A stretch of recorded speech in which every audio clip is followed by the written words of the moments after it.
Hello, welcome to the Mythgard Movie Club. We're here tonight talking about Alien, which is obviously a well-known movie from a long time ago. Not a long time ago in a galaxy far, far away, but still pretty long ago from a pretty far away place. Yeah, that was interesting. So let's start though. Before we begin, actually, let's have some announcements. So if you don't know, our big annual Mythgard Signum University conference is coming up in June here, just not that far away. It's already May, so just about a month and a half away. There's still time to register and get lodging and all of that. The preliminary schedules actually just came out. If you go to signumuniversity.org/mythmoot, you'll be able to link to those and see the preliminary schedule. And if you're presenting, you'll get to see when you might be doing that, which I know some of us here are on the panel, and perhaps some of you listening in are as well. Then also just recently announced Baymoot in August, and I don't have the exact date on hand, but Baymoot in the Oakland area, I believe it's happening in Oakland and the Bay Area, will be happening there in August. So check that out. There's information again, signumuniversity.org/event. You'll see that. Also under the events for Signum University, we've got some symposia coming up here shortly.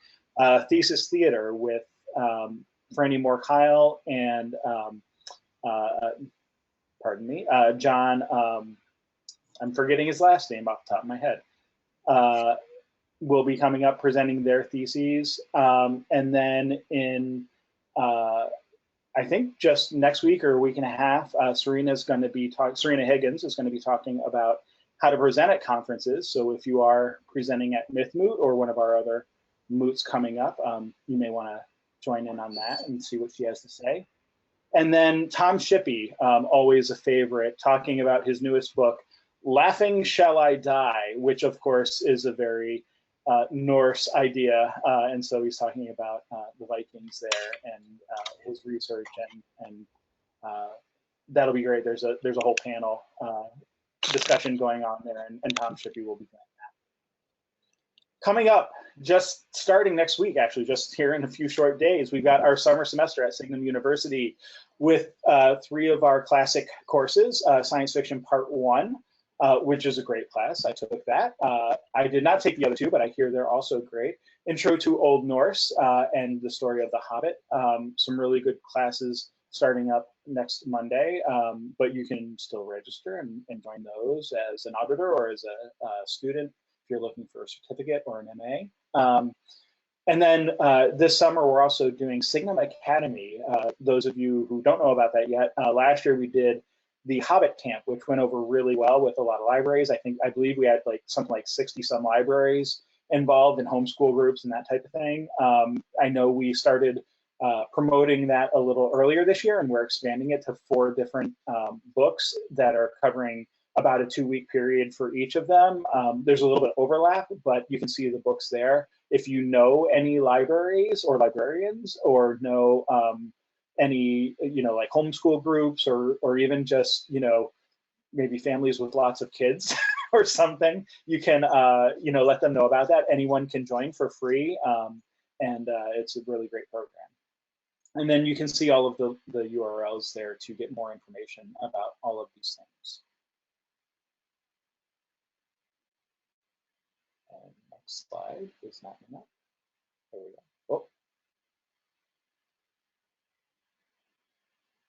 Oh. There we go. There it is. Okay, just want to make sure you guys know the next movies that are coming up in Movie Club. June 14th, we're going to talk about Solo, because we're sort of on the Star Wars, bandwagon. We might as well keep going. That's fine. But that actually looks like a really interesting movie. I think that'll be a good panel discussion with some of the same people who talked about it, talked about The Last Jedi last time. And then In July, we're going to talk about Edward Scissorhands. We kind of realized that we front-loaded the first half of the year with a lot of space movies. Unintentionally, that's just sort of the way that it went, was a lot of, kind of space opera, Wrinkle in Time and Hitchhiker's Guide and all these Star Wars movies and now Alien. So hopefully this will be a little, a nice little change of pace to do something fantasy, something a bit smaller. So hope people are interested to check that out. So before we kind of start taking questions and get into the Alien discussion here, want to have everyone go around on the panel and quickly introduce yourself and say a couple sentences about who you are in case the audience are not familiar with you. I guess I'll go first. My name's Kat Sass. With Curtis Wyant, we run this movie club, and we also do a podcast together called Kat and Kurt's TV Review, where we talk about speculative TV shows. So far we've done Buffy, Angel, the new series of Doctor Who, and Battlestar Galactica. And who knows what we'll do in the future, but that remains to be seen. And I'm an alum of Signum University, finished up my degree about a year ago, and looking forward to the next Mythmoot to see the next year of graduates, which is coming up soon. Very exciting. Yes, and Arthur's already making suggestions about what we should do next, which is the old Battlestar Galactica, which it has come up as an option. So we're not totally, against it maybe. But yeah, so I'm Kurt. I'm the other part of Kat and Kurt, and all of what Kat said about that is also true for me. I am also a Signum alum, and I'm also presenting at Mythmoot, so come hear my talk. Yeah, I don't have anything more to say about me. I guess I'll go next. Ashley Thomas. I am the nerdy blogger. I'm also an alum from Signum. I finished up last summer, so Alien is in my top 5 favorite movies of all time, so I'm really excited to talk about it tonight. Ashley, will you be in the graduation ceremony of Mythmoot? I will. So very excited about that. I'm Dominic Nardi. I have a small blog, Nardi Views, where I occasionally spout off on science fiction and fantasy issues. I also have a paper coming up at Mythmoot about the politics of Dune. Dune's one of my favorite sci-fi books, so that should be fun. And Alien is definitely in my top 3 or 4 movies, so looking forward to this tonight. Very cool. Well, and everybody, we've got a few questions already, but please do put your questions and comments into the questions box, and we'll try to get to as many of them as we can. Kind of want to throw it out with like the general traditional icebreaker to anybody who wants to, pick it up. How did you come to Alien? I know some of you, clearly 2 of you, if you're listing it among your favorite films ever, have probably been aware of this movie for quite a while. Well, probably everyone here is aware of the movie, but I know of at least one other person on this panel who only just recently watched it for the first time. And I'm somewhere in between. So yeah, whoever wants to take that and run with it, what was your story of, your introduction to this universe? Well, maybe we'll go newest first, which is me. So, well, the way you worded that is a little ambiguous because it's not my introduction to the universe. I have watched other films in the series. But that said, having watched this for the first time just about a week ago, it's hard because obviously I know a lot of the cultural references. I didn't necessarily know all of them. I'm blanking on specific ones that like maybe I realized were, but you know, there's like certain things like obviously the alien like coming out of the chest is pretty iconic, and have seen variations of that in other media and that kind of thing. I think the thing that I wasn't quite prepared for was the pacing of it, and I feel like maybe this says more about me than, you know, the movies of maybe that time, but I always sort of pick up on that, just how different the pacing is when I'm coming to it now. Whereas like other films that I've watched maybe from the same era, you know, before, I'm not as like you know, 2001 Space Odyssey might be another one where people might think about the pacing, but because I saw that when I was much younger, maybe, and didn't have sort of the fast-paced movies of today to sort of be my guide. You know, there's a little bit different expectation there, I think, going into it. Yeah, so I mean, we can get into like specifics, but I did find it hard to stay focused, because I really did want to stay focused on the movie and not like try to take notes or, you know, look at my phone or you know, things like that while watching it for the first time. And I mostly succeeded in those goals, but I do have to say it was hard to like sort of keep attention at certain points. You sound like a millennial.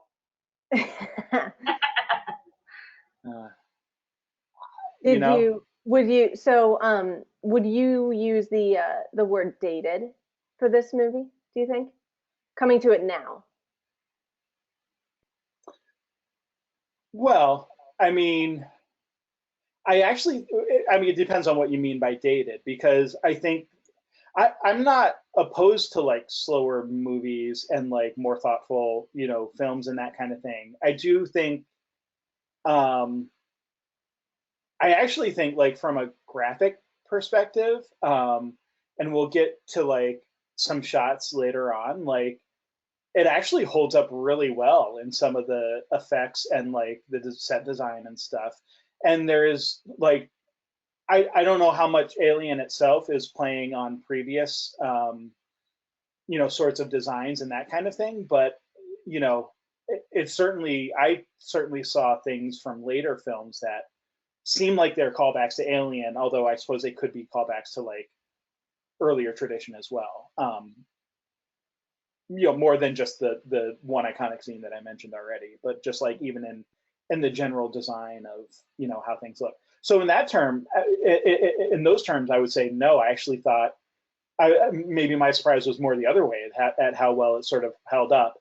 But yeah, some of the editing and some of the sort of that type of thing, I think maybe would be considered a little dated, just in terms of filming techniques and preferences of today. Right. I'm going to check out the director's cut. Oh, go ahead. Finish. Oh no, because the director's cut actually has a somewhat tighter editing and speeds things up a bit, so it might be worth checking out if that was an issue. Does he? When was the director's cut made?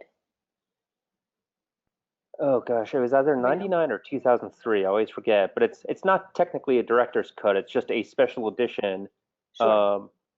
But it was partly geared towards more modern audiences. They cut down on some of the slow approach to the planet, and you know, they add a few more deleted scenes to increase the tension. So yeah, Okay. it's there. So taking some pacing, like more contemporary pacing, probably into account, whether by design or accidentally, just because that's when it was done.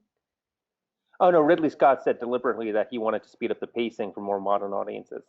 Mm-hmm. And actually, there's a question on the pacing here, asking to sort of address the slow burn technique, and you know, how well it works, or does it work well, maybe in other films and books, or I mean, and in this film as well, I'm sure. Like, is there maybe like a point to the agonizing, you know, at times, sort of like, slowness of it. I'll throw that out maybe to those who are more fans of the movie. And I'm not saying I disliked it. I did like it, and I definitely want to go revisit it again. I meant to revisit it again before we had this discussion. But yeah, those of you maybe who have seen it longer, like, what are your takes on sort of that slow burn idea and the pacing of it, and where it fits in maybe with other films, shows, movies, books, even? I mean, I definitely notice the difference in pacing that you're saying of this. I mean, it's always hard to make statements like this because how do you know? It doesn't feel like it would be done like this today. Sure. But on the other hand, I think many of us find ourselves more distractible these days with the amount of devices we have around us, and with those, and the amount of things there are to watch, just of like trying to keep up with all the content that's sort of coming out, and like how many different shows you're following, or episodes or movies you want to see in a given week. So I find myself more impatient as a viewer, I think, and probably just it's 10 or 15 years later than when I first saw this movie, and so my taste has probably changed a bit too. But even given that, and I don't think I've seen this movie in at least like 5 or 6 years. I really was surprised by how I didn't find the slow burn slow in a negative sense of I'm find my mind wandering or going to look at other things or kind of wondering when the speed is going to pick up. So I was sort of, I mean, I think just the fact that we can get more into this later, but the way that it's structured as sort of mystery questions, that it's not just about exploring the environment, although there is that, and it's a very interesting environment to look at and to explore, but you're led to kind of unravel the mysteries beat by beat of following, the progress of the alien as it sort of grows, and as they kind of learn about what it can do and what its qualities are, and as they unravel the mysteries of who are the other people on their ship and what are their secrets and that sort of thing. So I didn't find it sort of dawdling in that sense. Well, so another question that comes in, and sorry, Dom and Ashley, you guys can obviously answer as well, but just maybe throwing this in the mix as well, is whether anyone actually likes the pacing and thinks it's like actually a strong part. And, to your point, Kat, about it was slow, but not like in a bad way. Like, I mean, I guess that's how I sort of take the idea of the slow burn, that, that there's a payoff at the end, not that it's like bad, but that it's actually, it's sort of like a delayed gratification sort of thing, maybe. So yeah, thoughts on that? Yeah, so as I indicated, I do like the pacing a lot for 2 reasons. I saw the movie when I was like 12, so it's been with me for a while. But I think the pacing really gives the movie a lot of its verisimilitudinous, and I'm sure we'll talk a bit more about this later. But this universe just feels real, and one of the reasons why is because the movie takes the time to show us this universe, show us the world, show us the people, show them doing things. So when the ship lands on the planet, we actually see them flipping the little switches, steering the ship. You see the little graphics, and it looks like people doing things that we think they should be doing if they have to land a large ship on a planet. Most sci-fi movies these days would cut a lot of that out, so it just looks like the ship goes and lands on a planet, like a helicopter or something, and it doesn't have that gravity, it doesn't have that weight, it doesn't feel like a bunch of professionals on a ship taking the time to do things, which is the second point with this slow burn, and that you actually get to know these people a bit. Interestingly, I just watched Alien Covenant a few days ago as I was preparing for this. Alien Covenant is the latest Alien film, and it just struck me that by the end of the film, you know, the film jumps so quickly into killing people off that I felt like I didn't even know these people. But you know, I felt like an Alien. I knew the personalities at least of all the characters. I didn't know their backstory. I'm sure there's like a Wikipedia fan page where you can find that out. But I got a sense of who they were and some of their relationships. And you need time to do that. So I don't think this pacing works for every film, but I appreciated it here.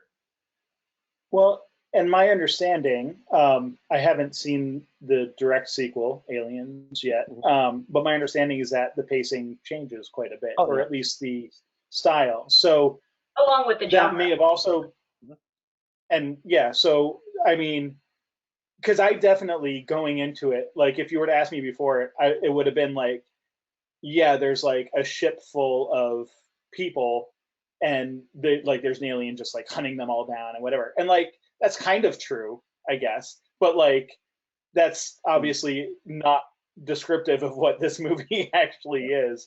And there's a lot of exploration and so a lot more world building than I was expecting, for sure.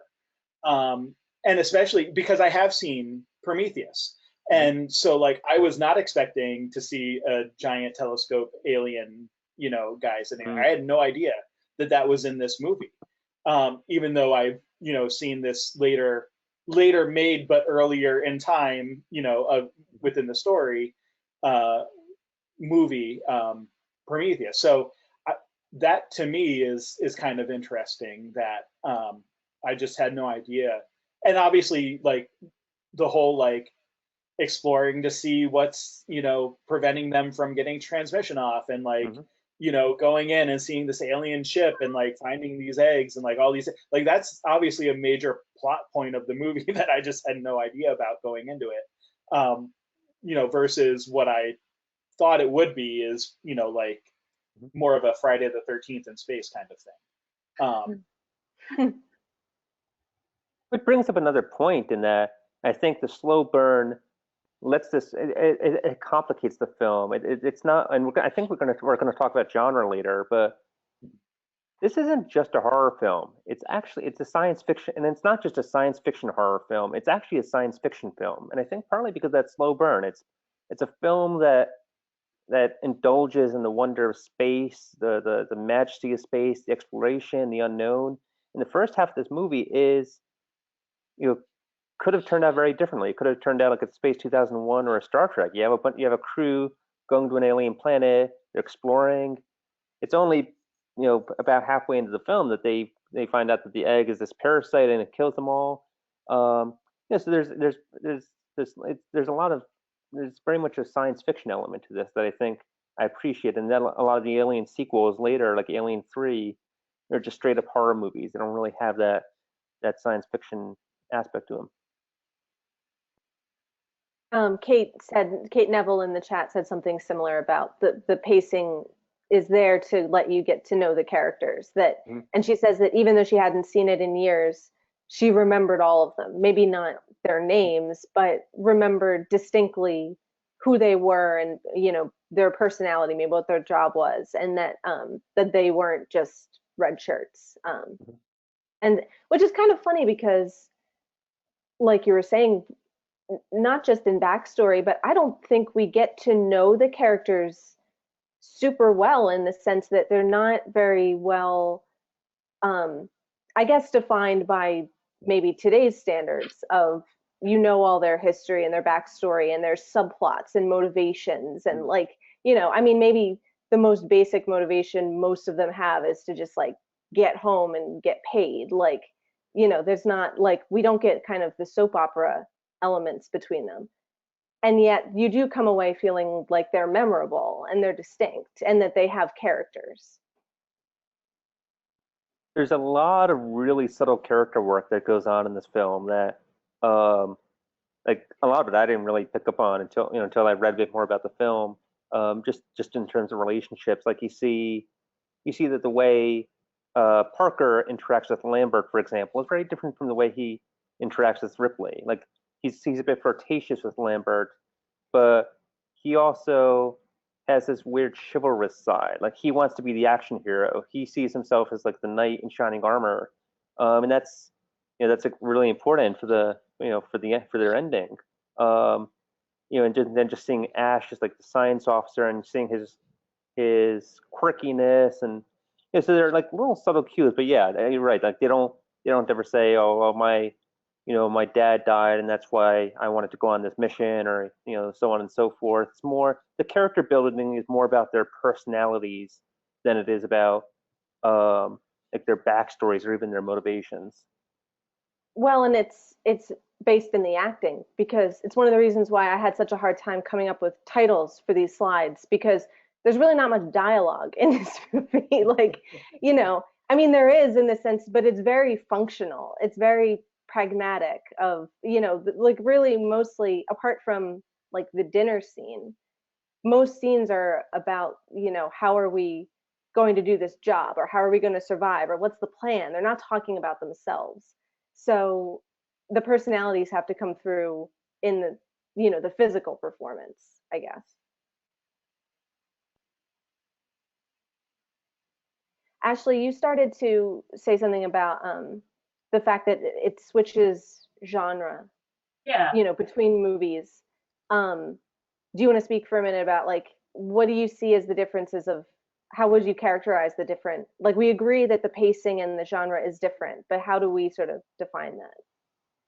Well, speaking about Alien, it's definitely, it is both a science fiction film and it's both a horror film.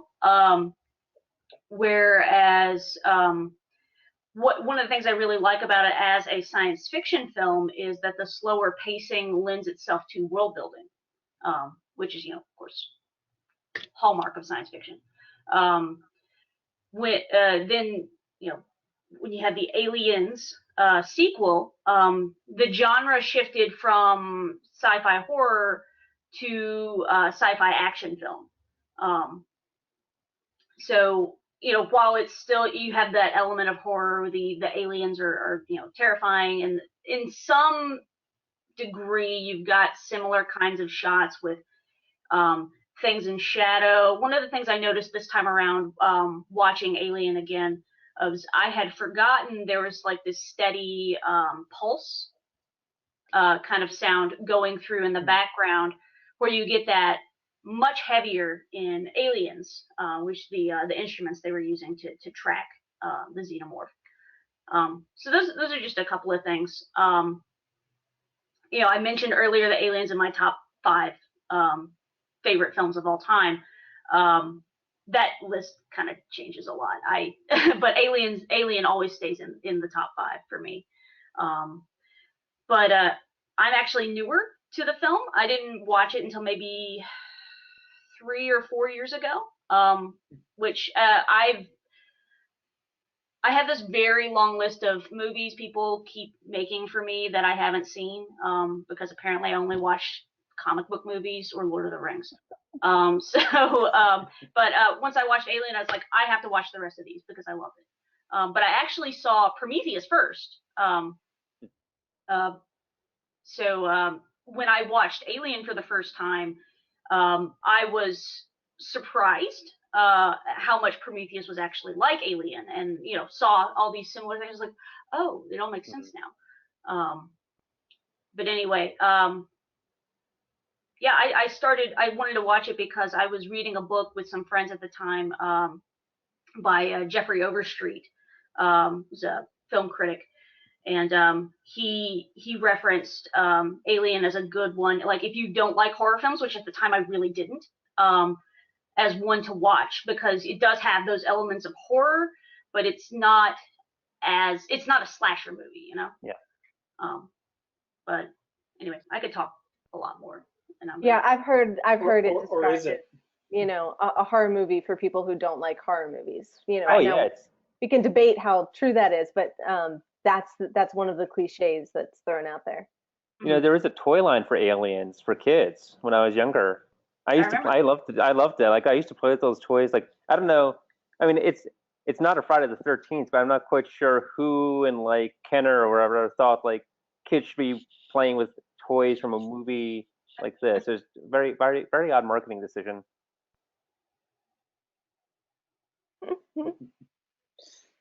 Up there with the Ghostbusters toys, right? Yeah, Ghostbusters isn't that scary though. That's a future movie club discussion maybe. Yeah, we can talk about that one quite a bit. Arthur Harrow is describing it as a horror movie wrapped in science fiction, hidden inside a conspiracy movie. Mm. Well, and so speaking of the conspiracy aspect, I would say that's definitely another piece that I didn't necessarily expect. I had seen Prometheus, so that had elements that seemed to me that are in a lot of like sort of particularly more modern movies around just big bad corporation doesn't really like its workers too much, and I don't think I was expecting, and I don't know why I wasn't, like, I mean, it's not like people had those same feelings in the 70s, but I don't think I was expecting that same level of sort of like conspiracy type thing, which I guess that it feels more like that's something that you get a lot more of in movies today than maybe of the time. But I don't know, maybe I just didn't pick up on it as much when I was a kid or something. There are a lot of conspiracy movies in the 70s. Like I was going to say, as the political scientist here, like, what is your all the Watergate stuff, Nixon, right? Watergate, like, all the President's Men. All the President's Men. What's that famous one with Robert Redford? The Flight of the Condor, I think it is. The big conspiracy. Yeah, so conspiracy movies, anti-corporate ad, and that was a sentiment in the 70s. And that said, I have always felt that it's a bit of an odd twist in this movie, in that the idea that Ash is this robot and there's company conspiracy, and it adds a lot to the movie, but I always have trouble articulating what it adds, because it's not, the world building even there is very minimal. I mean, we know there's this company, we know there's this conspiracy, we don't really, like, there's no big reveal of their motives. There's no, presumably they want the alien as a, again, erasing all knowledge of Prometheus and those other movies. They presumably want this alien as a bioweapon or of some sort. I don't know. I guess I'd be kind of curious to hear what you all had to think of that twist and how it fit into the structure of the movie and the world building, what it added.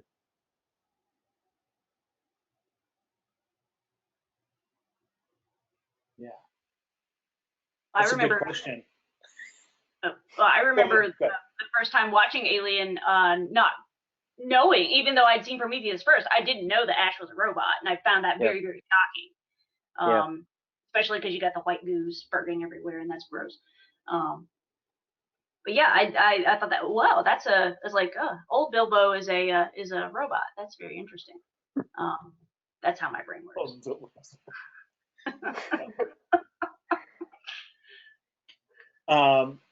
Kate Neville says she kind of took it as the dark side of Star Wars and Star Trek, and also noted that it came out the same year as Apocalypse Now, and so there's maybe some parallels to draw there. And then someone, Joshua Grohl, refers to it as a thinly veiled Vietnam allegory. So I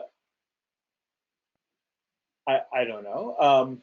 I admit I wasn't thinking of those things while I was watching it, but I can see sort of in context how those, there may be some similar ideas being played with there.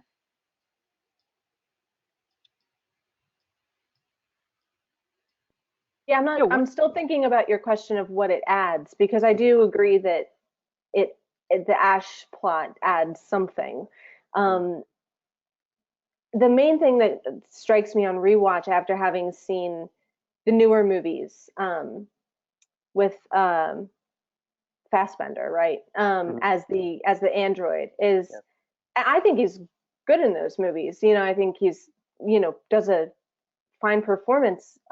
But the difference being they're very much about his androidness. Like it's very much him exploring the nature of himself and his place in the world, and what is his role, and why is he like or unlike the humans and everything. And to me, it feels like it kind of has one foot in the kind of like Blade Runner tradition, which is perfectly fine. There's nothing wrong with that. But then I think it's funny to go back and rewatch this and realize there's none of that with Ash.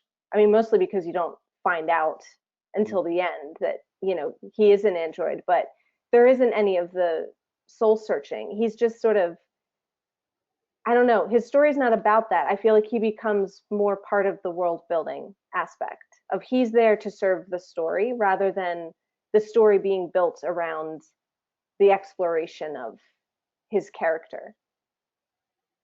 For me, Ash adds some kind of element of betrayal. He's representative of like corporate greed. Basically, like, he's there to make sure that whatever happens goes according to whatever the company wants. They're not actually. It removes all control from any of the humans in the crew. That's what Ash brings about to me. Like it's a lack of control. Yeah, and that's definitely, I think, a theme that's really insisted upon in Aliens. The corporate greed and how humans are. I'm not sure if we can say naughty words. So humans are hurting other humans. But I think one of the things that really struck me on this rewatch with Ash is that it's a pretty harsh reveal, and it's a pretty brutal scene where Ash pins Ripley down, and then one of the movie's many rape allegories starts trying to shove a magazine down her throat, and then Parker comes and basically takes his head off. So it's a very brutal, dark scene, and I think there's just it's interesting in that without that scene, a lot of the brutality, the more disturbing aspects of the film would all be confined to the alien, to the creature, to this other thing that's out there in nature. But with Ash and with what he represents, with the company behind him, it's also putting a lot of that brutality back on humans. Humans are the real monsters. Is kind of a common fantasy sci-fi trope. This is I think it really does help build that sense of oppression. It's not just that Ripley and the crew are in this bad situation with an alien. They don't have anywhere they can turn to. They can't turn to the company. They're out, and it's like the original movie poster said, in space nobody can hear you scream. And having Ash turn on them, knowing that there's nobody at home that cares about them, really increases that sense of isolation and desperateness, and that sense that it's almost like this movie, almost like there's no God in this movie. Like there's nobody these characters can turn to for help. They're on their own, and nobody will care if they die. Yeah. So Arthur Harrow was saying, in response to your original question there on this topic, Dom, that it adds a sense of betrayal, and that being sent to a place specifically to pick up a monster that would eat them, like it's not just an accident. The company knew about the alien, and so when they learn that, it makes it seem much worse than if they had just sort of like discovered an alien and it's like, oh, bring it back so we can look at it. It becomes much more sinister to know that they were actually sending them out. And I think that's kind of where you were going to, right, Ashley? Yeah. And that was, I guess maybe now that we have Prometheus and Alien Covenant, but it was never quite clear to me, did they happen upon the signal, and once the company recognized what it was, that made them change course, or did they know that with them going into the mission to start with? Mm-hmm. So I don't know what you guys think. I still don't feel like I have a clear answer on that, but it's also been a while since I've seen Prometheus and Alien Covenant. So. I mean, if we were just taking it as a standalone, which it was when it first came out, I don't think that's clearly defined within the parameters of this movie. Mm-hmm. Perhaps it is, and Dom would know if it is in future installments, but Well, Prometheus actually takes place on a different planet. So the spaceship is not the same as the one we see in Alien. And so I don't think they've definitively answered how the company knew, but I think it's implied that something that happened in Prometheus or Covenant got back to the company. There's supposed to be a third movie after Covenant, but it's not clear if that's coming out. And my guess is that would have actually provided a more definitive answer. Right, like the link between Yeah. the the earlier and the current movies. But I just always thought it was fascinating how little we know about this universe. From it feels very real, but we don't know a lot about it. And I don't know. Again, maybe this is nostalgia, but as a kid, I just thought that was really, really interesting. Like I could try to fill some of that out myself, and it made the universe feel larger. Whereas with Prometheus and Covenant, and I like Prometheus, but when they started to nail things down, it sometimes felt a bit too tight, as if the scriptwriter was trying to stitch everything together, and you could see the seams and the stitching, and it sometimes felt a bit less real. Yeah, leaving certain things undefined, strangely enough, adds to because that's a very realistic headspace. The world around us is real, but do you feel like you know what's going on? I don't. There's lots of things I don't understand about the opaque motivations of companies and people who are making decisions that affect me and everything. So I think that that lends something to the verisimilitude, that it presents a world that feels real in the detail, but when you're done, you're left with all these questions that you then can go off and try to speculate about on your own. So you brought up the one of the many rape metaphors, and we have this slide which we haven't got to yet, but maybe we can start talking about some of these gender and sexuality motifs throughout the episode. We haven't got to it, but some of our we've been seeing that some of our attendees have been commenting on some of the points here already. So we can try to go back through some of the comments they've made. But yeah, I mean, Kat, you put this one together, right? So where do you want to start? Because there's a lot here.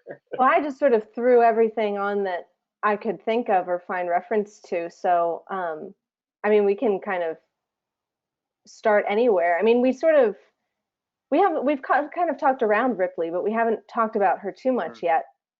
How do we kind of see the character now? Clearly she's iconic, and has been. Ashley, before we started broadcasting, was listing some professor's list of all the action sci-fi heroines who've come since that owe something to Ripley in this movie. So how do we sort of see that? Is she, there's been critique of this movie too. Is she feminist? Is it that she's in a traditionally masculine role, she just happens to be played by a woman instead? Is her role gender neutral, which apparently was how the original scripts were written, without the characters defined one way or the other? Yeah, and I'm interested to hear on, in terms of the genre too, because if you've never seen Aliens, or if you haven't seen it in a long time, it's easy to forget the difference in tone and how much Aliens.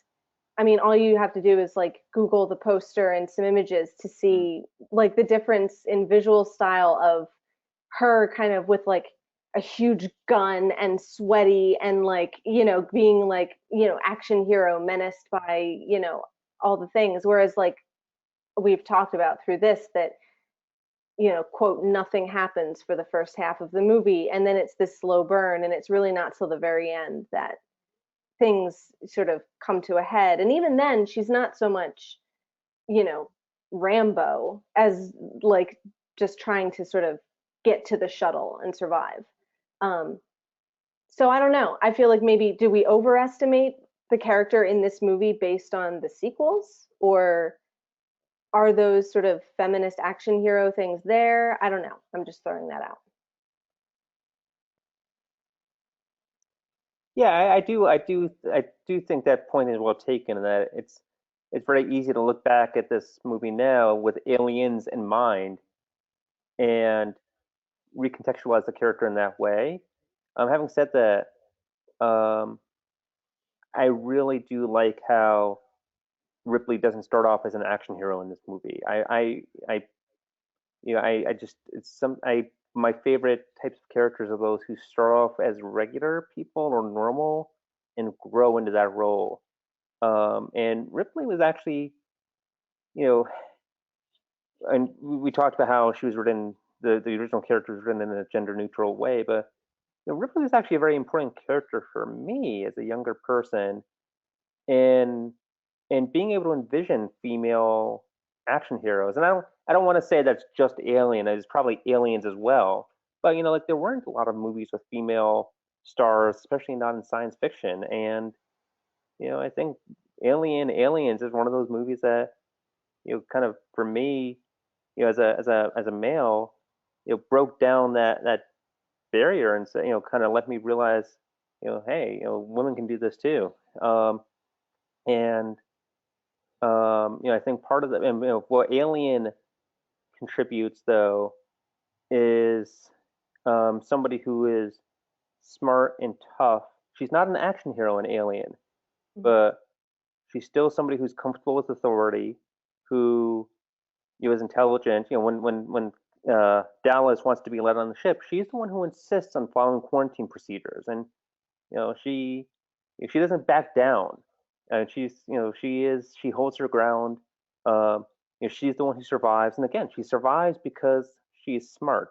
She survives because she has a plan, because she's careful, and luck, obviously. So I think those, so the roots of the action hero, I think, were there. It wasn't like she got some magical powers and aliens and suddenly could shoot a bunch of aliens. Like this movie, I think this movie adds a lot to her, and she already has a lot of strength in this movie.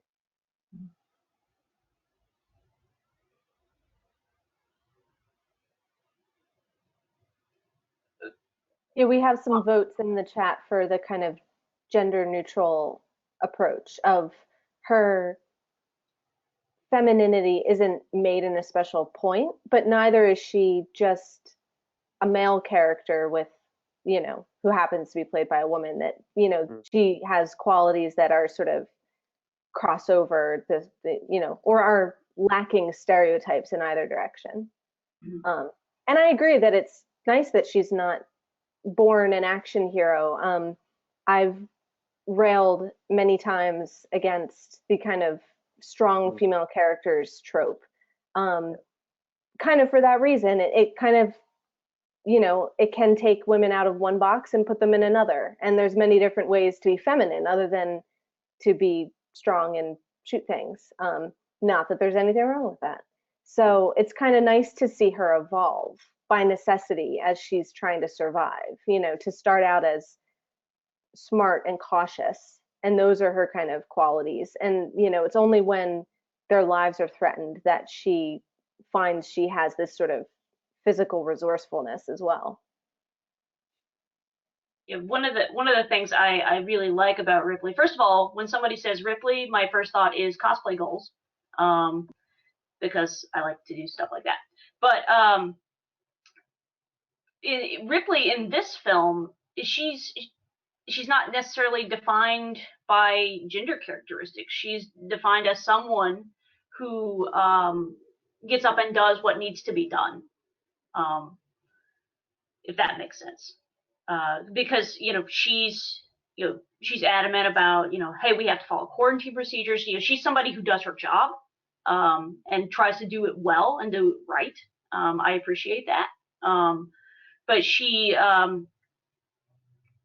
you see her in Aliens. She has that caring, motherly side as well with Newt, and of course that's a whole other thing. But just to focus on this film, you have, I mean, yeah, you could read it gender neutral, but I like what you said, Kat, about how she's not, she's not Wonder Woman, if that makes sense. Like she's just a normal person that does what needs to be done, and I really like that about her. And one other thing we should all remember is this movie is what, 40 years old now. So there is some context we have to remember. So in the late 70s, other sci-fi franchises, when they had women, Princess Leia was a great character in Star Wars, so I'll put her to the other side. But a lot of other sci-fi franchises weren't that great. Uhura in Star Trek is great to have a female on the bridge, but she never did anything. In Battlestar Galactica, the older TV show, there's actually an episode where, I forget why, but they had to, they ran out of pilots, so they had to use some of the women to fly the ships, and it's a bit of a farce. The women are like, "Oh, I don't know what button to press. I don't know how to fly. What am I doing?" And so that was the depiction of a lot of women in sci-fi, and it wasn't much better outside of sci-fi. So this is, again, just to emphasize that Ripley, I think, really was an achievement, and is still an achievement. I think it's also important to note that Alien got greenlit because of Star Wars. 20th Century Fox released Star Wars in '77. Didn't know it was going to be, the world-changing success that it was. And so after that, all of these movie studios were like, let's do everything in space. And Alien had, if I remember right, had kind of been shelved, but then after the success of Star Wars, like, oh, no, let's do this again. Let's put everybody in space. It's great. So I have to wonder, would we have had Ripley without Leia? Because Leia was really the first female heroine, in a science fiction film that wasn't somebody's girlfriend or somebody's mom or somebody's sister. She was, she's the princess, but she's also taking charge and leading her own rescue mission. And I mean, that's kind of what Ripley ends up doing. Like everybody else gets, eaten, and she ends up leading her own rescue mission, doing her own thing. Her and Jones. Well, don't forget the cat. To that point, and the cat, yes. Yeah. But to that point, right? So I take very well the comments about this being a sci-fi film, but I don't also agree that it's not a horror film, because there is a very clear trope going back through the horror genre of that final girl who sort of identified by Carol Clover, and the quote there, you can see she actually talks about Ripley sort of owing, at least in one direction, maybe not every direction, a sort of debt to that idea of the final girl in the horror slasher genre, who typically is, if not exactly genderless or gender neutral, like more masculine maybe than the other women in the film.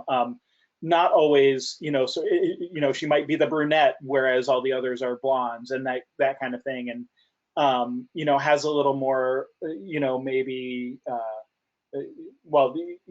as Clover puts it, her smartness, gravity, competence, and mechanical and other practical manners, and sexual reluctance set her apart, specifically apart from the other women in those stories. So I wonder, like, given that, and I know we've got another slide to talk about genre, but is there something going on here where sort of we're getting something new? It's not just like bringing something new sort of into science fiction out of whole cloth, but maybe borrowing from, you know, this other tradition and kind of helping to, you know, maybe make both of them a little more interesting, and seeing what you do when you can kind of blend those ideas.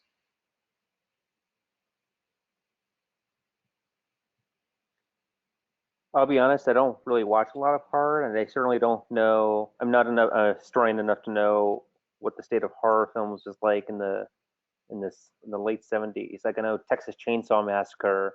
I've never seen it, but I know that was a big influence on Alien, and you know, Ridley Scott has cited that. But I don't know. Do you have a sense of like, was this actually the final girl trope? Was that actually a thing in the '70s, where that was something? Well, that yeah. So Clover identifies particularly the trope from about 1974 through the early 80s. So this is pretty much right smack in the middle of when she's, you know, identifying movies with her. I mean, there are like sort of proto examples back further, even going. I was going to give some specific examples, but I can't find them here in my notes that I had taken. So. But yeah, I mean, she does go back into like the late 60s with some like earlier examples, but it's more along the lines of like what you were talking about, like Texas Chainsaw Massacre, and then you know, some of the Friday the 13th and that kind of thing. But it does span. A couple of people are throwing in Halloween as well. Which that would be another one. Yeah. So, I mean, there's definitely, you know, again, I take your point well, Dom, that, you know, there's definitely an aspect where this is science fiction, like, you know, straight up. But, I mean, you know, lines are fuzzy, genres get blurred. You know, it happens quite a bit. And so it seems to me that there's a pretty strong, idea going on there. And then even going to the point above it of the monstrous feminine, I think is also very much in that sort of horror, but maybe also slightly into sci-fi tradition as well. Well, that's one of the things I really like about this film, is that it is both. It is firmly both. It's yeah, you can talk about Alien a lot in terms of landmark science fiction films. But it also combines those really the best elements of a horror film. And one of the things I really like about this film is, as I mentioned earlier, I used to not like horror movies at all. And this is one of the first ones that I really watched that I actually really liked. But the thing that I liked about it was that the monster is always in shadow, and that's a very Hitchcock sort of thing to do, and I actually really like Alfred Hitchcock a lot. As I've gotten more familiar with the horror genre, you know, watching John Carpenter's work, Friday the 13th, Nightmare on Elm Street. It's not always what you see right in front of you that's scary. A couple years ago, I was lucky enough to see Alien on the big screen. Same year, I also got to see Halloween and Halloween 2 on the big screen. And the cinematography in all of those films is just incredible. But the thing that's scariest to me, and what still makes me jump about Alien today, is that final scene where she's in the escape pod and she's right there at the control panel, and all of a sudden the hand jumps out, and I know it's coming every time, and I still jump. And it's because of that, you know, the horror that's unseen. I love that in my horror films. I've noticed I have a type, apparently.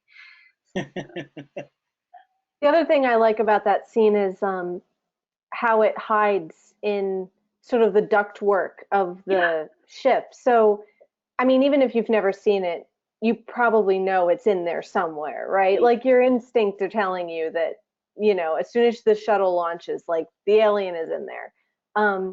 So whether you know it's coming or aren't quite sure, you're looking for it. And the way that it blends into, you know, the kind of, you know, mechanics of the piping and everything around her, it's that you're kind of referring to this like Jaws effect of the shark that you don't see is so much scarier than you know, the shark that you do see. And by the time you see the shark, you're so scared that it doesn't matter if it's big and hokey and looks fake. You're kind of on board. But the fact that it goes so long without showing you something, it's just the effect of what's unseen that does all the work. And I think this movie trades on that. And deliberately, like, their pitch was Jaws in space. So, they're learning a few lessons from the things that have come a few years prior. Yeah. So Arthur mentions that a big difference between older horror before the 70s and horror since then is the monster being off screen and being more of the scariness of the suspense versus the monster, sort of being there in plain sight, and more of the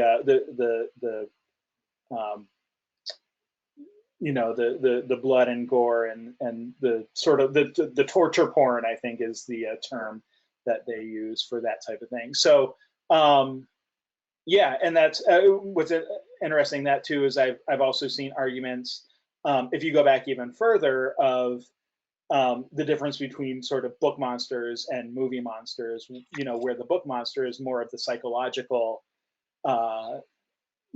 think of Frankenstein in the book, right, versus Frankenstein in the movie, where it's all about the sight and the visual and the presence of that. So it's interesting that it's maybe there's more of a longer term trend there, and more of a moving one from that internal psychological suspenseful scaredness type of thing to the more visceral body horror type of reaction and that.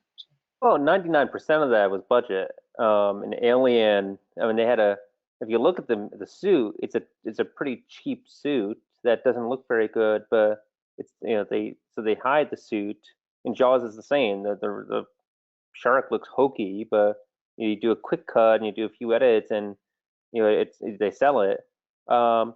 Which kind of brings me to an odd question, and I don't know if this is a rhetorical question, but if, as many people, including all of us, seem to believe that horror works best when the monster, the alien, or the demon, or whatever it is kept off screen, and you build that suspense. And like, why don't horror movies do that now? Like the later Alien movies, like Alien Covenant, you see the alien jumping around all over the place. Like, there's nothing, back then they had to do that because they had to film this way because of the budget. But, like, there's nothing restricting filmmakers now. Like, they could cut back on how much they show the alien or the monster, but they don't. And I don't know. Is it just that the younger generation has different tastes, or am I missing something? I think there's a technology issue here, because we now have the tech to actually make those sorts of things look legitimately real and terrifying on screen, whereas 40 years ago we didn't have that. I'm curious now, because a couple nights ago I got to introduce Alien to a couple friends of mine, and one of my friends said one of the things that she thought was really interesting about the film is that because the monster was kept in shadow, you don't see the the hokiness of the suit, and 40 years later it still looks good. Are we going to be able to say the same about Alien Covenant, which was very gory horror versus in shadow psychological horror? I mean, technology going forward, is it going to look as good? Probably not. Is it going to be iconic in some way? Maybe, because it's still a lot more like the H.R. Geiger original artwork. So at least from that perspective, it might be interesting. But go back and look at Alien Resurrection, like this one does. Yeah, like Alien Resurrection, Alien vs. Predator. Those CGI aliens have not aged very well. Mm-hmm. I mean, this is speculative, but I think there's something to Mike Moore's comment here about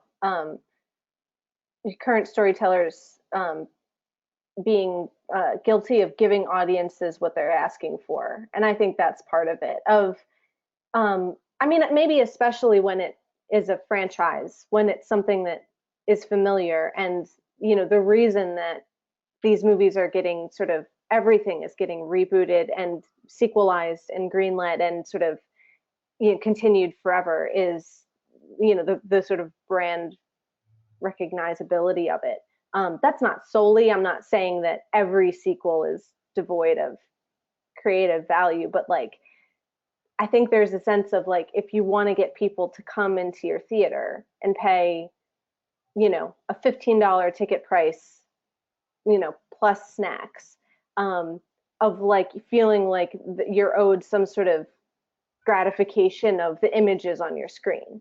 So I, you know, I think that probably has something, but I think it's probably to the detriment of most of the movies. I think, you know, that's, you know, most people, even those of us who all go to those movies and buy those tickets, agree that it's not as effective as when you didn't know what the monster looked like, really.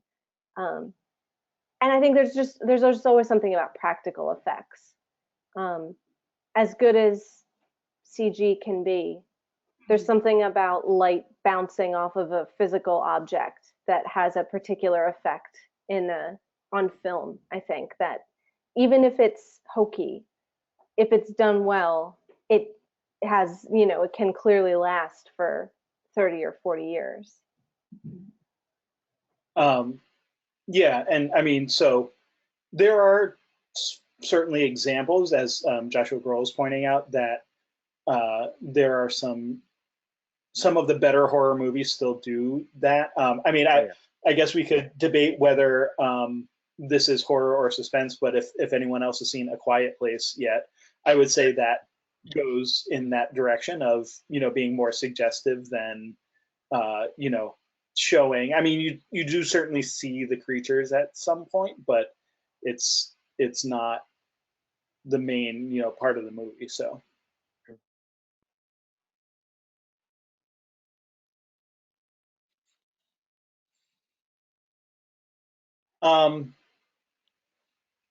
Anything else on sort of gender and I know we sort of wandered all over the place as well, but before we move on. Well, I do kind of want to hear people's, maybe there's not a ton to say, but I'm a little bit curious to hear people's thoughts about, I guess more about this kind of monstrous feminine idea and the, you know, Dom touched on it briefly, the, you know, magazine in the mouth, you know, which is like a very bizarre and memorable way of killing somebody. And I guess clearly there are these motifs that, you know, the amount of sexual and reproductive imagery in these movies is, you know, undeniable. We all agree on that. I guess my question is kind of, what do we do with it? Like, you know, this quote I put up about Alien is a rape movie with male victims. And I guess that gets at the idea of the monstrous feminine, that it's, you know, the female sexuality and reproduction that's terrifying for the men. So it's all about them getting, you know, impregnated and, you know, sort of, you know, put into a position of vulnerability that they're not used to being put in. But then at the same time, you know, we're kind of noting that there are examples of that imagery against the female characters. And, you know, there's lots of phallic imagery as well. So is it just that imagery is scary or effective or looks cool? Do we think there's some sort of thematic backbone to that, I guess?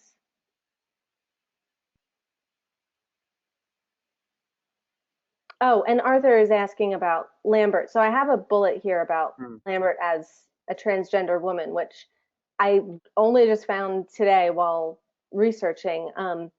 Apparently, and this is from Aliens, so this is retcon, but apparently there is a brief moment in Aliens where the bios of the crew flash on screen, and there's some reference to Lambert having gone through sexual reassignment surgery, which I don't honestly, you know, I'm sure that's retcon. I don't think there's anything in this movie to indicate that.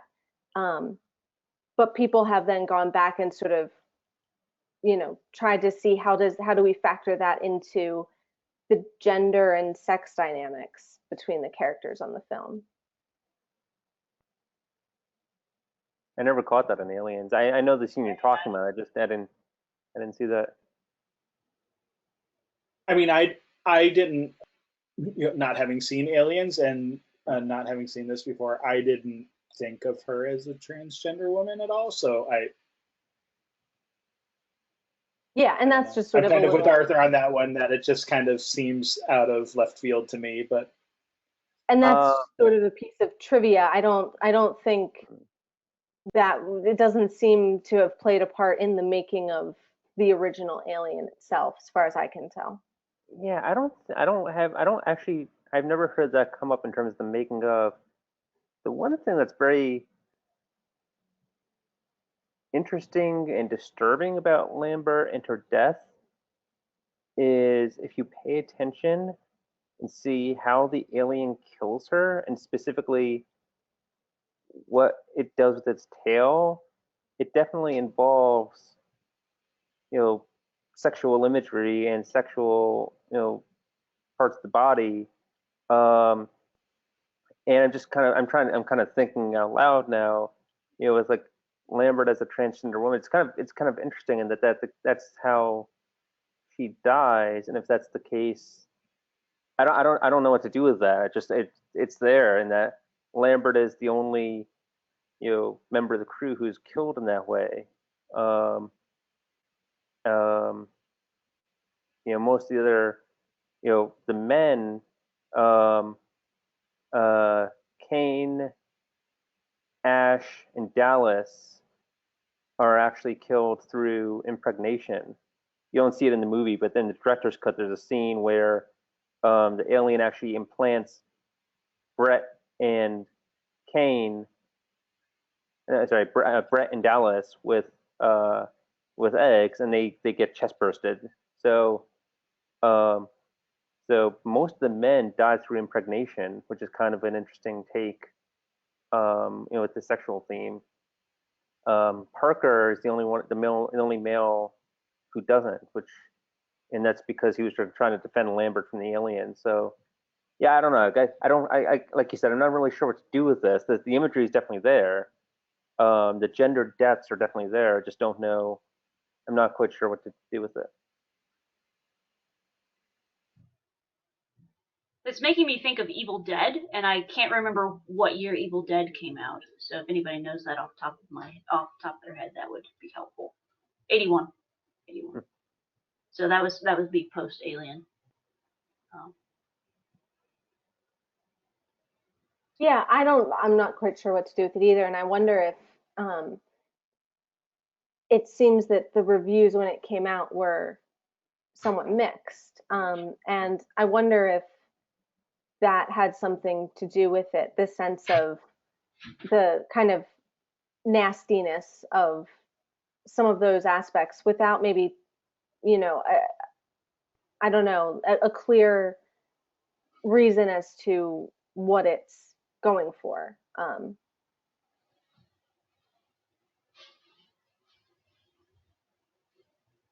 But I don't know. Maybe we've exhausted this slide. well, so the one thing I just want to say is, so Mike Moore says, so Alien is cool with having monsters feminine, but we're not too big on negative sides to femininity lately, with men being the problem. I guess referencing sort of the Me Too and lots of those types of things going on. But I would say, I guess my understanding, and maybe it's wrong, of the monstrous feminine is that it's clearly sort of from a male perspective, and that it's a misconstrual of femininity, not like supposed to be some sort of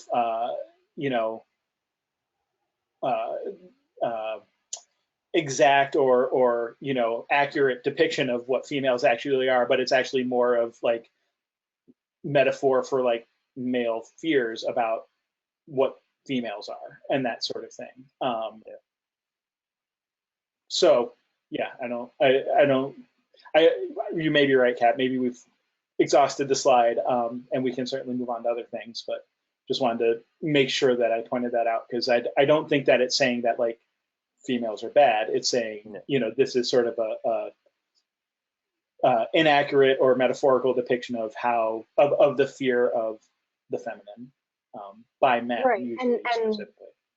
I don't think, nor is it saying that therefore the alien or whatever is, you know, the monster in this movie is cool for being monstrous. You know, I don't think it's necessarily saying that you know, that that's something that this image of femininity is something to aspire to necessarily. I don't think that's really the point.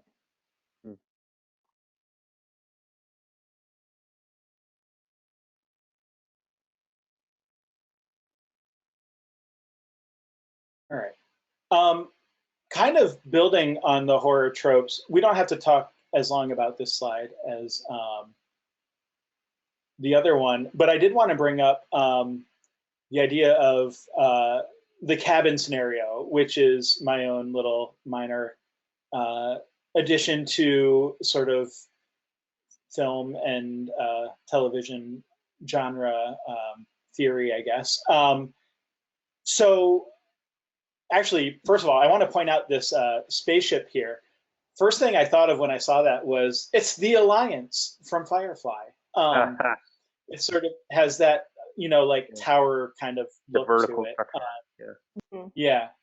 But beyond that, so just real quick to sort of talk about my own theory here for a minute, and then you guys can say yay or nay and add your own thoughts if you have any, is that it's sort of an intersection between two traditions, one of them being cinematically the road horror tradition, sort of identified by Finn Bradley in the Irish Gothic, or the Journal of Irish Gothic Film, or something, whatever that journal is. There's a link there that you can all look at later, which actually comes out of a fairy tale tradition of Warren Martian, which is sort of the sort of Little Red Riding Hood types of fairy tales, where you have someone going off into the woods and, you know, being alone, and maybe there's not always literally a cabin, but you know, sort of encountering dangers along the way, which I'm sure we can all think of plenty of fairy tales that have those. And then the other sort of tradition is actually referencing back again to Carol Clover and her identification of the terrible place, which is, I guess, sort of building off of the gender idea. She refers to as a place that's typically dark, damp, and intrauterine, and is sort of notable for being a place where some sort of atrocity or death has taken place. And so sort of putting those two together, you get this idea of, you know, the cabin in the woods, which is obviously a very sort of standard horror trope, and kind of, you know, has these three conditions around it. Again, sort of a remote location such as woods, and the effect of that is that it, you know, cuts off characters. Space does that fairly effectively, I think. Some sort of man-made construction that further cuts off the characters from the sort of external wilderness, in this case, a spaceship, and then the monstrous threat that sort of comes from the wilderness or lives in the wilderness that, you know, attacks or, you know, threatens and assaults the characters. And sort of the thing that I found in looking at all the various examples, and this was specifically in context of Joss Whedon and Drew Goddard's Cabin in the Woods movie, but I also went through sort of various Whedon shows and identified episodes and stuff that sort of did the same thing, is that it kind of describes this ambiguous relationship between modern technology and the wilderness, and kind of this idea of going out and exploration, and you know, that we sort of still have this fear of the wilderness and even the frontier of, you know, where the wilderness meets civilization, but we don't necessarily know what to do with that, even though there's not much wilderness left. And so I think that's where sci-fi comes in and, you know, kind of provides that opportunity to look out into space as that new frontier, that new wilderness. And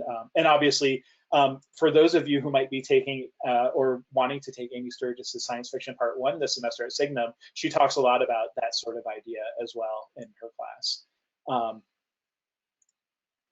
I definitely think this fits in that idea of a cabin scenario, you know, just given the sort of 3 conditions that I list there. And I think, again, I've only seen this once, so I can't say that I have all the character insights that you guys have. But one of the things I think the cabin scenario does is that it brings the characters together in a way that kind of forces them to face conflicts and situations that maybe otherwise they would sort of be setting aside. And I think we definitely see that here, like with, you know, Ripley trying to insist on following the quarantine protocols and nobody listening to her, or, you know, one person not listening to her or whatever. And so those are the sort of situations I think that, you know, this sort of scenario excels in. But I want to kind of throw it out to you guys. Any initial thoughts or not initial thoughts that you have here? Okay, so this is an interesting question because I think the answer depends upon Prometheus and what your view on Prometheus is. So putting Prometheus aside for a minute, you know, when I first saw this film, Alien, my understanding was that the alien eggs were natural, and maybe that this ship, that the aliens themselves didn't build that ship, but maybe they somehow were smuggled on or were carried on, like and then started attacking the crew of that ship. So that would have indicated, that would have been, yes, so that would have been a monstrous threat that lives within or originates from the wilderness. With Prometheus, though, you know, spoiler alert for Prometheus, we find out that the aliens are actually biological weapons developed by those space jockeys, which I think puts a very different spin on this, because it's no longer this like man versus wilderness type of story. And yeah, so the monster, technically, yes, they find the monster on a planet outside of the bounds of civilization, but the monster itself is also a product of a civilization, which, you know, it's more, you know, so like in Prometheus, it's cast more as, you know, the alien being like an avenging angel or like God's wrath upon humanity. So I don't know if that means this is not a cabin in the woods scenario if you believe Prometheus, but it definitely, I think it's definitely not as clean a fit if you accept Prometheus in the canon. I mean, I guess the question, you know, that could be asked too is, you know, are the alien, like, granted that if, you know, they're a biological creation, which I guess we don't know that in this movie, right? When it comes out, like, there's no necessarily evidence for that one way or the other. You know, could they still be considered maybe feral or something like that? You know, which would still be wild in a sense. So, yeah, I mean, I don't know that necessarily that necessarily prevents it from being a cabin scenario, because it's still sort of a danger that you're encountering in the wild. But well, it's also something that's completely uncontainable too. Like anytime in any of the films, anytime you people try to contain or ensnare or control a xenomorph in some way, it ends very poorly for everyone. I think from that scenario, I mean, definitely without Prometheus, you can see it. This totally works. I think it was Roger Ebert in his review of Alien. He panned it. He said this is a haunted house in space. I think that totally works with the cabin in the stars, cabin in the woods motif. And we're getting some objections to bringing in Prometheus from our commenters. which, you know, are valid objections. Oh perhaps. yeah. Curtis, maybe you started to say this, or maybe I'm just remembering it from when I read your paper, but I think part of your argument had to do with what is the effect of this on the group of characters. And how do you see the Ash plot working or not working with that? Yeah, so that's a good question. I did sort of briefly say that a few minutes ago, but yeah, I don't know. I mean, so one of the key components, right, is being cut off. So if for anyone who's seen the Cabin in the Woods movie, the Joss Whedon and Drew Goddard one, you know, one of the characters says, you know, I want to go somewhere where they can't globally position my ass for a weekend, right? So that idea of you know, there in the movie, he's expressing, you know, a desire to get away from civilization and technology and all of that. Here in this movie, that's a very scary thing. And what I find interesting with the question of Ash is that they are cut off as far as like being able to transmit and stuff, but he's still got the orders, right? Like he's still kind of in a sense in touch with civilization, but the rest of the crew is cut off. So the question becomes, does he become part of the monster, or, you know, the monstrous cabin scenario, I guess? And I think I would have to watch it a couple of times to really be able to formulate a valid opinion as to, you know, how that affects things. But I think I think that's really, really interesting when it, you know, someone's cut off, but not everyone is cut off. And here it's Ash who's actually not cut off, but you know, that doesn't like stave the rest of the crew. And of course, you know, going back to the Cabin in the Woods movie, the whole premise of that movie too is that they're like being surveilled the entire time anyway. And so what they think they're cut off, but they're not really. And there's a, you know, I think there's lots of variations. I think a lot of these sort of genre identifications, when you get into these, it's like you're never going to have a movie that fits 100%. You know, most of them are going to be like, you know, some sort of Venn diagram where maybe it's, you know, more or less overlapping, but then there's always going to be some kind of variation, or, you know, maybe it doesn't perfectly fit within in the whole or whatever. Right, but it doesn't really violate any of your conditions if you don't consider him one of the group of characters in the first place. It's sort of, well, on rewatch, you kind of realize he's this stealth, like, you know, agent within their midst, and is part of the alien, part of the scenario in the first place, and isn't really one of the characters who are cut off in this cabin.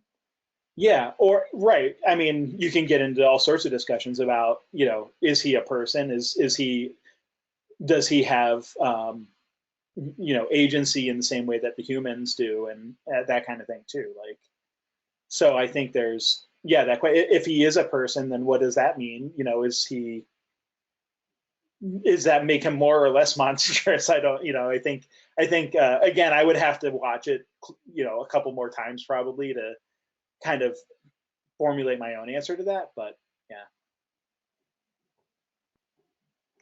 Arthur is also suggesting another condition where they're warned not to go, which does seem to, certainly with this movie, there is the initial discussion of, we've intercepted this, you know, this SOS, and what are we going to do about it? And it's that horror movie thing of, you're screaming at the TV not to do it, but of course they do.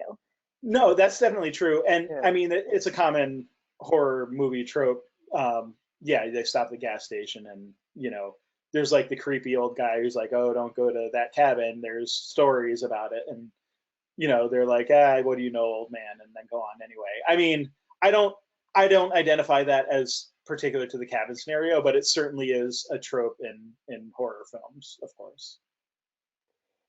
Yeah, I'm kind of torn about that though, because I guess one of the things I appreciate about Alien is that unlike a lot of horror movies, I don't find myself screaming at the characters for being stupid.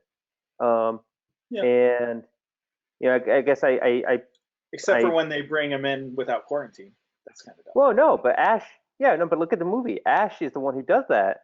And we later find out that Ash is his company agent and he's a robot. So his decision makes sense given his objectives.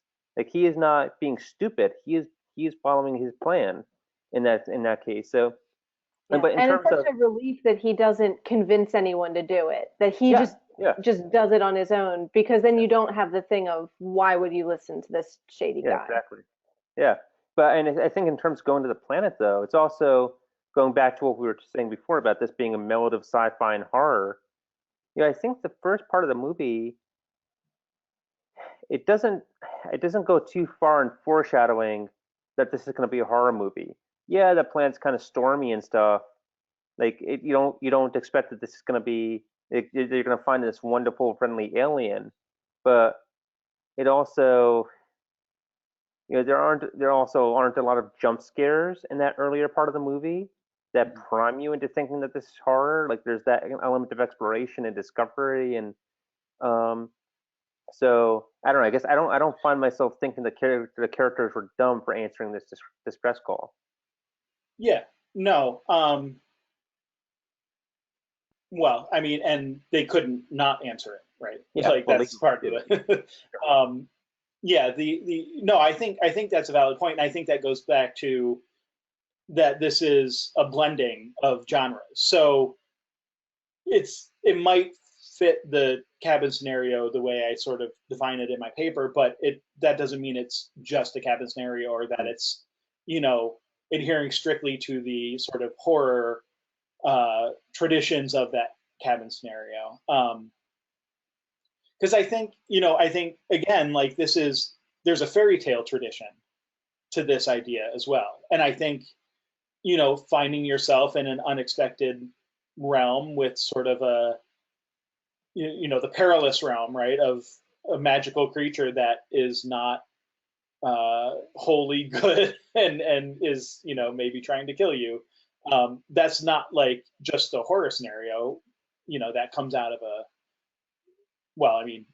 I guess we can debate whether or not fairy tales are horror stories at some other time, but I think there's other traditions going back there too, for this, and then bringing in this sort of sci-fi element. I agree. Like I don't think we have to by bringing in this one particular thing or bringing in the final girl trope that we talked about before, or any other particular trope necessarily means that we have to then bring everything else wholesale from the horror genre. There's certainly has its own elements here, and some of those come from elsewhere.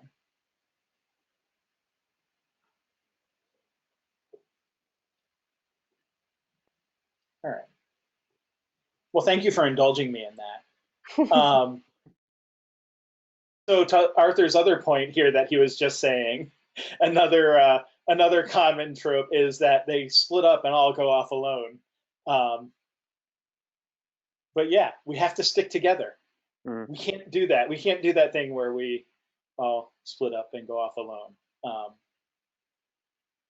But what Kat, what were you looking for with this slide? Just well, I think we've touched on a lot of it, so I'll try to think if there's aspects we haven't got to yet, but just wanted to talk about we've talked about the genre blending, but I kind of wanted at least a moment to dwell on the outright horror aspects of it. And I guess maybe I don't know if there's anything else left to say about the production design. I have a piece of artwork from H.R. Giger here, which was the inspiration, not just the designer of the film, but the inspiration for it. The screenwriter had the movie in his mind of sort of what he wanted to do, but was very much influenced by seeing Giger's artwork when he was working on another film in Paris. And so he says, I ended up writing a script about a Geiger monster. So he's very much writing to this imagery rather than writing a scary movie and then having a production designer come along and interpret his, his words. So, yeah, I mean, we sort of talked about the blending of, biology and machinery and the way it sort of melds into the background of the ships and the gothic aspects of that and everything. But I don't know. Does anybody else have any thoughts about the alien itself or the design of things? Well, FYI, that other movie that Geiger was working on in Paris was Dune. Was Dune, right? Yeah, I don't know if you've seen the great documentary Jodorowsky's Dune. An unproduced Dune, Yeah, right? It unproduced didn't go Dune. forward. Yeah. Definitely check that out. I mean, all I'll say is like, I love the alien design. Like I said, I had the toys when I was younger. It's just it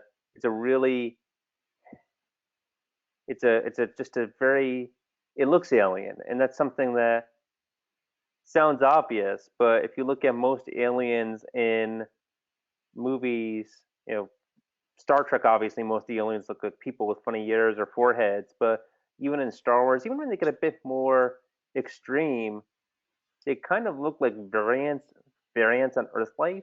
And the alien in this movie just, like, how would you classify him if you try to fit him in our taxonomy of life on Earth? He's not a mammal, he's not a crustacean. Like, he really is alien in that he just doesn't fit with how we conceive of life on Earth. Yeah, Mike Moore's pointing out, the look of the being part undersea, part machine, but not any like one or the other. Very, I guess Lovecraftian comes to mind with that. Sorry, Ashley. Yeah, and I can't remember now. There's another quote I saw of someone saying this is the best Lovecraft movie that isn't based on a better than any Lovecraft adaptation. I'm a compulsive reader of Internet Movie Database, and I retain all of the information, but I can't ever tell you where I read it. But I did read about the creature design and how when they were creating the costume, they wanted to make it to where it looked like no human could possibly be in this costume. And so it's so with the elongated head, and then you've got the tail and all this other stuff.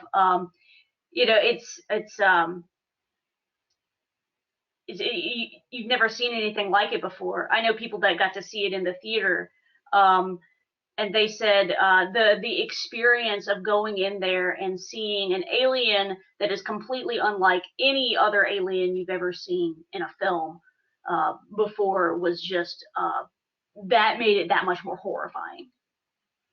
So I think that's really interesting about the character design.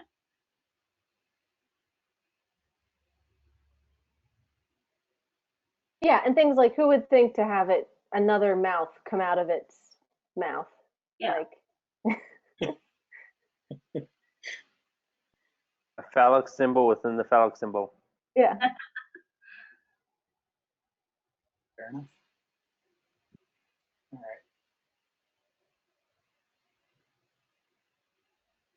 All right. Yeah, I mean, I think maybe we covered a lot of this too, is that I think it was Kate Neville who I think had to leave, said something about this being, sort of a working class story in a way, right? Like these are just normal people, lower class, just kind of like doing a job and being told to do something else, and they don't have any choice but to do it. Like there's not, they can't really refuse. You even get, the two guys who are like trying to, maybe hold off on doing more until they can get, their bonus or at least a contract for the bonus and that kind of thing. But yeah, no, I mean, I think, there's definitely some interesting interplay between you know, the sort of, again, being told to go do this thing and not really having that choice not to go explore. You know, the only way forward is to kind of go this way off to the side for a bit.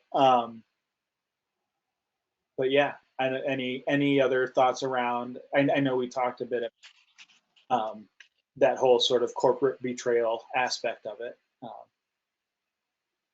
Yeah, or the verisimilitude in general, the kind of lived-in aspect of the characters and the spaceships and everything.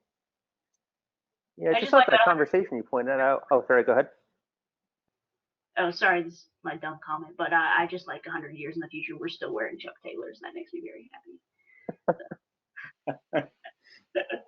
I mean, that conversation that Curtis pointed out, I just also find really interesting whenever I see this movie. Brett and Parker are talking about their bonuses, and there is some world building going on there. To be fair, I mean, they're talking about it's setting up the existence of the company, but it's mostly just character development, and there's no big payoff scene later where because Brett worked so hard, he gets his bonus or anything like that. It's mostly just character building. It's showing that these are two, you know, working class stiffs, and I just love that about this movie. You know, usually if you have a scene like that in a movie nowadays, it's like there's like this big payoff with like blinking lights, and it's like no, these are just people. Like it's like a documentary crew just went on the ship and is recording what they do and talk about.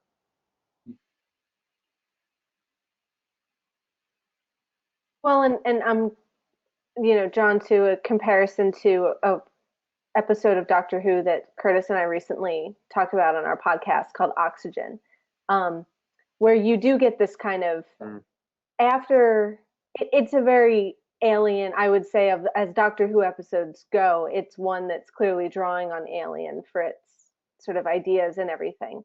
But at the end, when they've sort of escaped and it has similar themes of evil corporations sort of, you know, killing its working class, you know, employees and everything.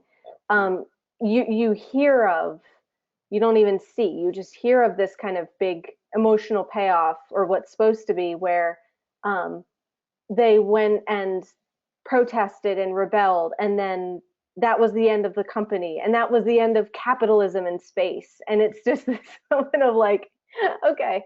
And that's exactly what this movie doesn't do. I mean, especially if you don't take any sequels into account, it ends with, you're not quite sure what, you know, Ripley's gonna go back and maybe she's able to mount some sort of expose of the company.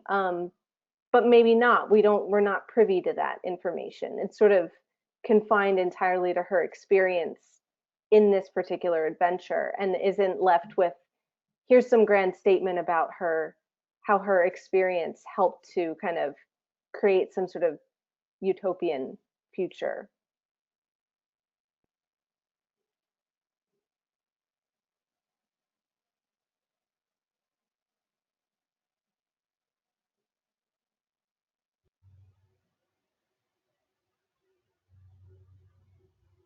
The crew's expendable. Speaking of verisimilitude, I think everybody probably knows that famously the scene was sort of semi-improvised, that they didn't necessarily tell the actors exactly what was going to happen. I guess John Hurt knew, but everybody else, they didn't, you know, they didn't really clue in. So, which I guess gets back to the acting we talked about earlier, of you don't need a lot of backstory and, you know, dialogue telling you about the characters when you have actors who can just sort of tell you through their natural reactions to a scene.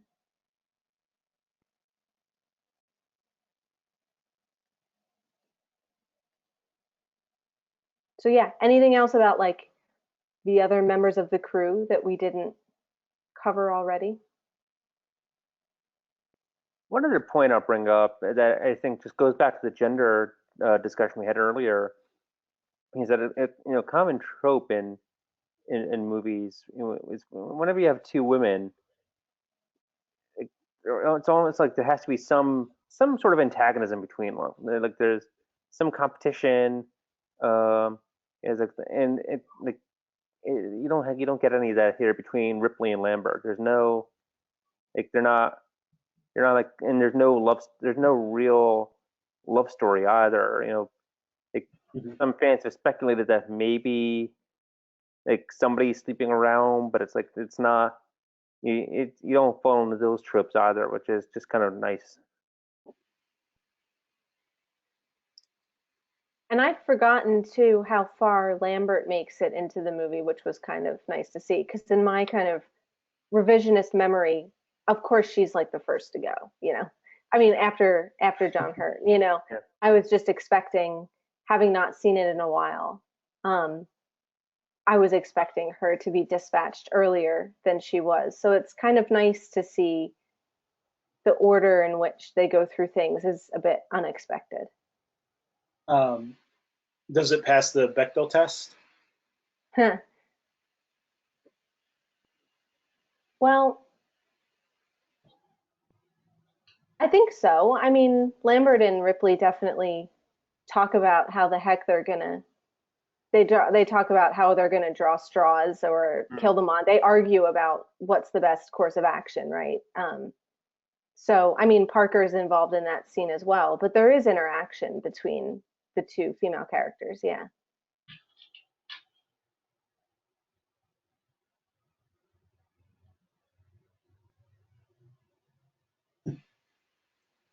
I wasn't expecting that slide to pop up.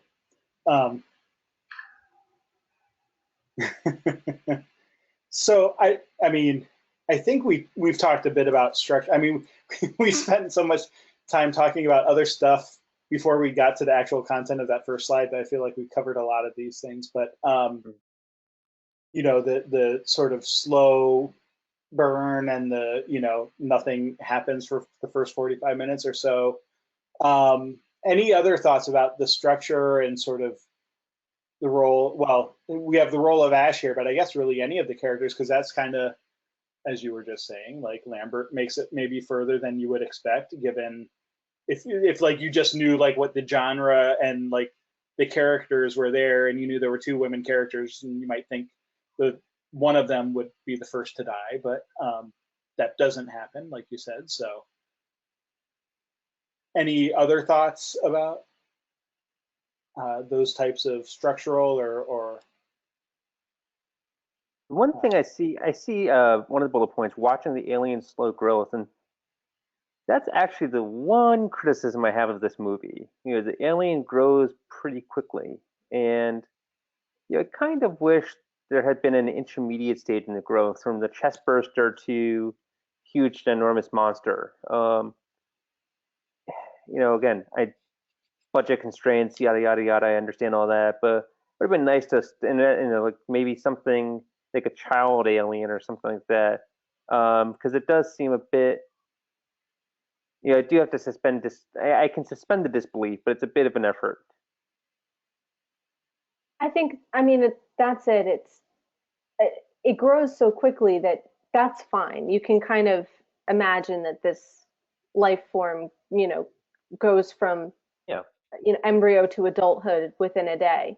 But I think you're right. It could use something intermediate in terms of size, just to give you a sense of the scale, going from something that big to the completely fully grown alien would have helped that along, I think. Well, say what you will about Alien Covenant, but you get that in that film with the neomorph. Yeah, that is true. Although I noticed in Prometheus, you get there's a similar problem with that. What do they call it? The trilobite, that facehugger-like alien, starts off small, and then next time you see it, it's like filling up the whole room. So maybe it is just something with the alien biology. Mm-hmm. So David in the chat is saying that we do get intermediate sizes. He says as it scurries around, you can see that it is different sizes. So maybe that's true. I mean, I personally, I could have used a little more clarity there, but but I'm willing to believe Well, that there are kind of different stages of development. I mean, you have the chest burster, which is the little worm-like alien that pops out of the chest, and then the next time we see the alien, it's the creature played by the guy in the suit, and they don't change the actors in the suit. So, if they were trying to signal that it's a different size, I mean, it looks like it's the same size, and the actor physically is the same size. So, but yeah, maybe it's just something that they wanted to do but didn't really pull off. Well, you do have the scene where Harry Dean Stanton's character does find the skin. Yeah. And shed. Shedding. Yeah. I mean, that's about as close to intermediate as you get in this film. Yeah. But I mean, it's the skin that shed is certainly bigger than the chest burster. Oh yeah. Like there's obviously been growth off screen. It's just like when Harry Dean Stanton's character Brett is killed, like I kind of feel like that the alien that appears in that scene should have been like half the size. And then the next time we see the alien when he kills Dallas, maybe like half again, and then maybe the alien goes to full size grows to full size at the very end of the movie, something like that. Again, they didn't have the budget to do that. I get it. Almost had a face hugger there. It is face hugger ever.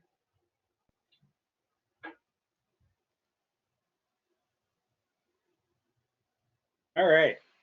Well, so sort of in the last few minutes here, then I guess let's talk about adaptations. And we only have a few minutes, so like maybe not too crazy. We can maybe even revisit some of these in future sessions, but yeah, it's funny. I saw Infinity War like 2 days after I watched Alien for the first time, so it's funny that we've got that up here. Talk about pacing and differences and all of that. Yeah. Very different. But also up here is actually one of my favorites, Event Horizon. I love that movie. Probably the last movie I've seen that legitimately scared the bejesus out of me. So I'll just throw that out there. Oh, no spoilers, Arthur says, so be careful with Infinity War if anybody goes for that. Well, I'm not spoiler phobic, but some people might be. With Infinity War, it's not necessarily a spoiler because, I mean, if you are a comics reader, you will know there's a particular race of creatures that look an awful lot like xenomorphs. But that's all I'll say about that. So full disclosure, I wrote my master's thesis at Signum on adaptation and used Stranger Things as a case study. And so one of the things that I talked about was Alien's influence on Stranger Things, specifically with the creation of the Demogorgon, and how the Duffer Brothers actually went and looked at the original concept art for Alien for their basis for the Demogorgon. One of the other things that you can see in Stranger Things in the first season, a lot of how it's shot is very much like Alien. The monster is always in shadow. You never get a good look at it until the very end. And then in season 2, slight spoilers for is everybody here seeing season 2? Yeah. Okay.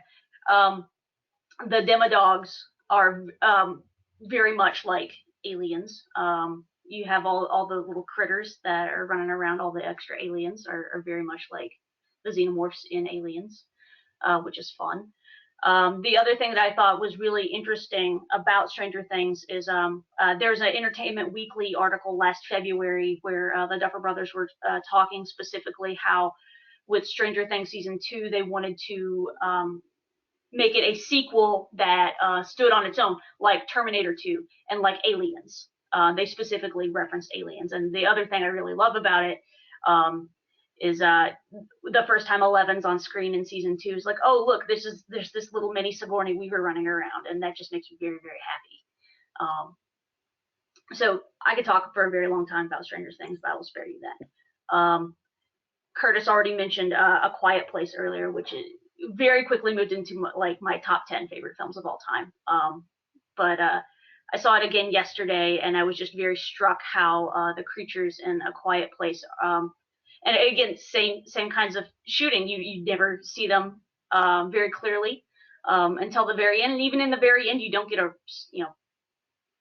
there are never any long shots on these creatures. But they're very much a hybrid of a xenomorph and several other creatures. The aliens and signs are like that too, and again, shot the same way as well. Again, I said it before, I have a type, and all my favorite movies, like at least with horror and science fiction elements, they all have this same kind of creature that I think is both fascinating and scary. So I actually mentioned that when we were planning this, the Alien Isolation game, which I actually recommend to anybody who is an Alien fan, Alien, not Aliens. And it's a very interesting adaptation because there have been a lot of Aliens games, which is very easy. You put a gun in a Space Marine's hand, and you go shoot up a bunch of aliens. And video games do that all the time. But there really hadn't been any Alien games, and that's partly because it's a horror movie, and how do you adapt that into a video game? If you have a gun and you can just shoot the alien, that doesn't recreate the experience of horror. And so what the game does is it makes you very underpowered. You have a very weak flamethrower. You have a few tools like flares and stuff. You don't really have a lot to work with. The alien's always more powerful than you. And it really draws, just like how the movie draws things out, the game draws the motions out. So if you want to open a door, you have to press one button to lift the lever, another button to, like the down button to, push the lever down. And it creates that tension where you're like, okay, well, I'm spending 30 seconds opening this door. Is the alien sneaking up behind me? Probably yes. But it's a clever attempt to try to recreate some of that experience in a video game and make you feel like you really are outmatched and you don't have, you're not in control. And so definitely recommend that. You're getting some support in the comments for that game as well. Good. Especially the DLC, which actually puts you on the Nostromo and puts you in Ellen Ripley's shoes. Somebody told me about. Oh, I'm sorry. I was asking about Sunshine. I haven't seen that one before, so. Yeah, so Sunshine I threw in there as something with a very similar premise. At least in the beginning, the monsters are. I guess I won't spoil what exactly the enemy is in Sunshine, but in the premise, it's sort of dirty, rusty space crew that intercept a signal that they go off course to investigate. My memory is that it's not necessarily direct orders. It's more of a choice to go investigate this thing, but they weigh their options and naturally choose to go check out what the signal is and see, investigate. And things go swiftly downhill from there. So, I guess rather than some things like you're talking about Stranger Things and Infinity War, where it's more, the influence is more in the creature design, Sunshine and Event Horizon to me are more in the atmosphere of, how different spins of how to do the horror movie in space as inspired by Alien, I guess. And with the video game with Isolation, I guess that kind of gets at this Roger Ebert quote about how Alien is more cerebral than its sequels, and that its influences, he thinks, unfortunately been from the more action heavy legacy of the franchise that kind of came in its wake. Do we think that's true? Are there any other examples of things where it's, we can see the influence, but it's more in the contemplative qualities rather than the slow burn that we were talking about, rather than in the action? Well, I would say that's one of the reasons why I actually like Event Horizon. And obviously, that's not a sequel to Alien, but I think it makes sense that there's a lot of similarities there, being sort of the haunted house in space idea. Um, but it is more of an actual like haunting. And I think for that reason, it's more psychological than uh, visceral as far as the monster and the horror goes. And so I think that's probably one of the reasons why I like it. It's actually been a little while since I've seen it, so I'll have to like go back and revisit it because I don't remember all of sort of the plot reasons for why they are what they are, but I definitely remember certain scenes and certain feelings while watching those scenes. So yeah. I don't fully agree with Roger Ebert there, in that I think so. If he's talking about Aliens as one of the sequels, I think Aliens very much made the right call to be action adventure, because James Cameron, the director of Aliens, has said this. There's no way he's going to make a better space horror film than Ridley Scott did in Alien. So why try to compete? So he went the action adventure route. He went for the thrills, and I think the movie works that. It becomes more of an issue in films like Alien 3, Alien vs. Predator, Alien vs. Predator 2, where they're trying to be horror. They're trying to fill that same space, but they don't have that deliberateness and the cerebralness. It's more about the gore. It's more about the alien attacking, and that's where I think he is dead on. Where just they don't. I don't think Alien is a. I think Alien does what it's trying to do so well that it's hard to top it, and when you try to top it, it doesn't work. Prometheus, and Roger Ebert passed away unfortunately before Prometheus, but Prometheus I do think is a, despite some of my snarky comments about it, actually is a pretty cerebral movie. There's some problems with it, but I think it does some interesting stuff. So looks like my alien is trying to call me. But yeah, anyways, the Prometheus direction is kind of it has an interesting engagement with the original Alien. All right, I better go check her. Well, and that's probably a good place to stop. Thank you all for joining. Don't forget to come back for our next film, which is the next Star Wars movie, of course. Yeah, we'll look forward to seeing you guys all in June. See ya. Thank you. Have a good night. See ya. Bye.